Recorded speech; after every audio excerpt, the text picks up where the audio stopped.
Big பாஸோட இன்றைய நாளுக்கான 3வது ப்ரோமோவுல திவ்யா கணேஷ் கானா வினோத்தை பார்த்து டீசெண்டா பேச கத்துக்குங்க அப்படின்னு சொல்ல உடனே நீங்க வந்து பாத்தீங்கன்னா சீ கருமம்னு சொன்னீங்களே அதெல்லாம் எந்த டீசென்சில வரும் அப்படின்னு சொல்லி கேட்க உடனே திவ்யா கணேஷ் எனக்கு எல்லாமே தெரியும், டீசென்ட் தெரியும், டெக்கோரம் தெரியும், எல்லாமே எனக்கு தெரியும் அப்படின்னு சொல்ல நடுப்புற போகிற விஜே பார்வதி பேச வந்த உடனே நீ என்கிட்ட பேசாத அப்படின்னு திவ்யா கணேஷ் சொல்ல உடனே விக்ரம் வந்து பார்த்தீங்கன்னா ஒருத்தவங்களோட கேரக்டர் அப்படி இருக்குன்னா அதை பார்த்து நீங்கள் எப்படி பேசலாம் அப்படின்னு திவ்யா கணேஷை பார்த்து பேச உடனே திவ்யா கணேஷ் அங்கேருந்து கிளம்பிடுறாங்க சண்டை போட்டுக்கிட்டு.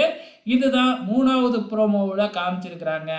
ஸோ ஒரு ஃபன்னான டாஸ்க்கை கொடுத்து ஃபன்னாக பண்ணுங்க அப்படின்னா எல்லாமே வெறும் சண்டையாக தான் போய்கிட்டு இருக்கு. ஒரு ஃபன் ஒரு என்டர்டெயின்மெண்ட் கூட இல்லாமல் தான் போய்கிட்டு இருக்கு. வெளியாகிற ப்ரோமோ எல்லாமே சண்டையாக தான் காமிச்சிக்கிட்டு இருக்கிறாங்க. பார்க்கறதுக்கு இன்ட்ரெஸ்டாகவே இல்லை. உங்களோட கமெண்ட்ஸை மறக்காமல் இந்த வீடியோ கீழே கமெண்ட் பண்ணுங்க.